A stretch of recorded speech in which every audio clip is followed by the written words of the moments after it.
अगर आप एक फर्स्ट जनरेशन बिजनेस ओनर है, यानी आपने बिजनेस बिल्कुल जीरो से शुरू किया है, बिना किसी फैमिली बैकग्राउंड या फाइनेंशियल बैकअप के, तो आज मैं आपके उस डर की बात करने आई हूँ जो आप किसी से शेयर नहीं कर पाते। आप शुरुआत में अकेले थे, आपने खुद सेल्स की, खुद अकाउंटिंग की, खुद मार्केटिंग की। आज आपका बिजनेस थोड़ा चल पड़ा है, पर आप अभी भी सुबह से शाम तक छोटी बड़ी हर चीज में खुद ही घुसे हुए हो। आप थक चुके हैं, पर आपको लगता है कि अगर आप एक दिन भी छुट्टी लेंगे तो पूरा सिस्टम कोलैप्स हो जाएगा। मैंने देखा है कि 90% सेल्फ मेड फाउंडर्स एक बड़े ट्रैप में फंस जाते हैं, जिससे मैं कहती हूँ द सोलो एंटरप्रेन्योरशिप ट्रैप। आपने नौकरी छोड़कर बिजनेस इसलिए शुरू किया था ताकि आपको आजादी मिले, और आप खुद अपने ही बिजनेस के गुलाम बन गए। आज मैं आपको इस ट्रैप से निकलने के 3 एग्जैक्ट ऑपरेशनल रूल समझा दूंगी।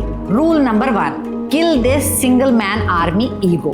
फर्स्ट जनरेशन फाउंडर्स की सबसे बड़ी प्रॉब्लम उनका अपना ईगो होता है। उन्हें लगता है जैसी सेल्स मैं कर सकता हूँ वैसी कोई स्टाफ नहीं कर सकता, जैसा क्वालिटी चेक मैं करता हूँ वैसा और कोई नहीं कर सकता है।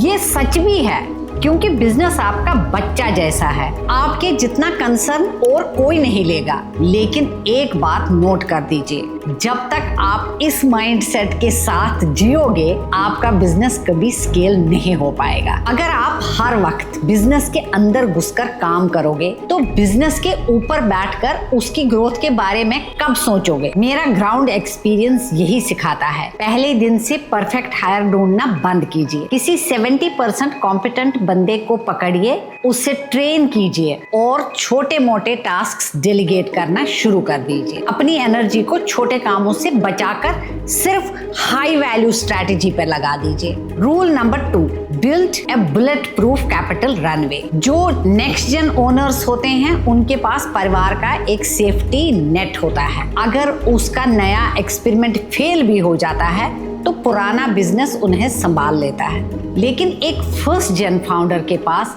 गिरने के लिए कोई नीचे नेट नहीं होता है। आपका एक गलत कदम आपको सीधे रास्ते पे ला सकता है। इसीलिए आपका फाइनेंशियल रूल बिल्कुल अलग होना चाहिए। शुरुआत के 2-3 साल में बिजनेस से जो भी प्रॉफिट आए उसे लाइफस्टाइल या बड़ी गाड़ी या कॉस्टली प्रीमियम ऑफिसेज में बर्बाद मत कीजिए। कंपनी के अकाउंट में कम से कम 6 महीने का ऑपरेटिंग एक्सपेंसेस का बैकअप रिजर्व तैयार करिए। जब आपके पास ये फाइनेंशियल रनवे बैकअप होगा तो आप मार्केट के उतार चढ़ाव से डरेंगे नहीं और ठंडे दिमाग से बड़े स्ट्रैटेजिक डिसीजंस ले पाएंगे। Rule number 3, shift from hustle to system. शुरुआत में बिजनेस हसल पर चलता है, यानी आपकी एनर्जी, आपकी पर्सनल रिश्ते और आपकी भागदौड़ पर। लेकिन एक लिमिट के बाद हसल बिजनेस को स्केल नहीं करने देता। वहाँ आपके सिस्टम्स और स्टैंडर्ड प्रोसेसेस चाहिए, SOPs चाहिए। आपको ऐसी आदत डालनी पड़ेगी कि अगर आप ऑफिस में नहीं भी हो तो बिलिंग का सॉफ्टवेयर वही रहेगा, डिस्पैच का तरीका वही रहेगा, कस्टमर हैंडलिंग का स्टैंडर्ड वही रहेगा। बिजनेस को इंसान के मूड पर नहीं, एक ऑटोमेटेड सिस्टम पर चलाइए।